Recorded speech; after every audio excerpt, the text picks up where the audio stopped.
আমরা মহাভারতে না বেশিরভাগ সময় বলেই থাকি যে ভগবান শ্রীকৃষ্ণ অর্জুনকে তার বিশ্বরূপ দর্শন দেখেছিল। কিন্তু দেখো, অর্জুনকে দেখেছিল এটা ঠিক, কিন্তু তার আগে সর্বপ্রথম ভগবান শ্রীকৃষ্ণ যদি কারোকে বিশ্বরূপ দর্শন দেখেছিল তাহলে সেটা কিন্তু দুর্যোধনকে। দুর্যোধন অহংবোধী ছিল, তাই ভগবান শ্রীকৃষ্ণকে সে চিনতে পারেনি।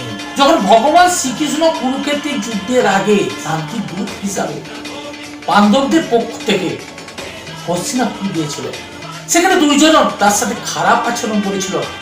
যখন ভগবান শ্রীকৃষ্ণ বলেছিল পাণ্ডবদের ইন্দ্রপ্রস্থ ছেড়ে দিতে, তাতে দুর্যোধন রাজি হয়নি। শেষকালে ভগবান শ্রীকৃষ্ণ বলেছিল তাদেরকে কেবলমাত্র 5খানা গ্রাম স্বতন্ত্র অধিকার হিসাবে দেওয়া হোক, তাতেও দুর্যোধন রাজি হয়নি। দুর্যোধন বলেছিল সূর্যের দোগাতে যেটুকু ভূমি উঠে বিনা যুদ্ধে সে পাণ্ডবদের এটাও দিবে না। যখন ভগবান শ্রীকৃষ্ণের সাথে দুর্যোধন খারাপ আচরণ করছিল, তখন কর্ণবস্তু বলেছিল রাবণ শান্তিদূতের সঙ্গে খারাপ আচরণ করেছিল, তার পরিণাম যে কি ভয়াবহ হয়েছিল দুর্যোধন তা তুমি জানো।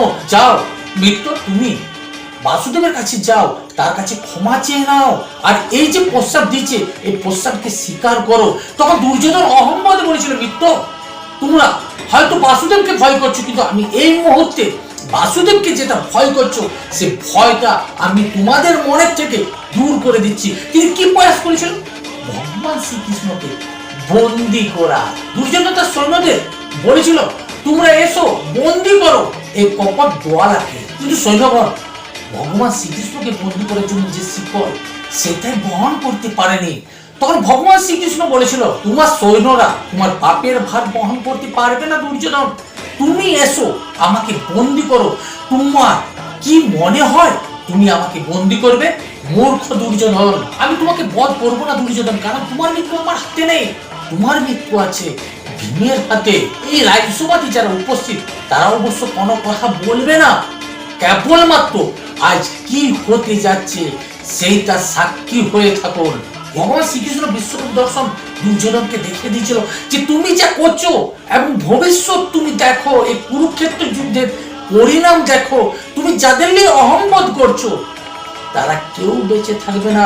এবং সেটা দেখিয়েছিল যে পিতামহ ভীষ্ম যাকে নিয়ে অহংবোধ বেশি ছিল, দুর্যোধন মনে করতো পিতামহ ভীষ্ম তাকে কেউ বধ করতে পারবে না, সেও বধ হয়ে গেছে। গুরুধন এত বড় বীর, সেও বধ হয়ে গেছে। মহারথী কর্ণ, সেও বধ হয়ে গেল। দুঃশাসন তার শত ভাই সকলে বধ হয়ে গেছে। বিশ্বরূপ দর্শন দেখানো শেষ হয়ে গেছে। দুর্যোধন তখনও তার জানকে ধরে আছে, তার জন্য সে আঘাত রেখেছে। তখন সে ভগবান শ্রীকৃষ্ণ বলছে এতটা অহংকারে মত্ত যে তুমি আমাকে মায়ায় আবদ্ধ করতে চাইছো, কিন্তু বাসুদেব তোমার এই রূপকে আমি ভয় করিনি। তখন বাসুদেব শ্রীকৃষ্ণ, তাহলে দুর্যোধন তোমার থেকে মূর্খ আর কেউ নেই, তাই তুমি যেটা চাইছো সেটাই হবে। আর এখানে যে যা দৃশ্য দেখলো এই দৃশ্য সকলে ভুলে যাবে। বিশ্বরূপ দর্শন কিন্তু ভগবান শ্রীকৃষ্ণ সর্বপ্রথম দুর্যোধনকে দেখেছিল। দুর্যোধন ভগবানকে চিনতে পারেনি, এটা তার ভুল ছিল। আর দুর্যোধন কেবলমাত্র তার অহংবোধের মধ্যে ছিল বলে এই অহংবোধের যে রূপ, ভগবান শ্রীকৃষ্ণের যে রূপ সে চিনতে পারেনি।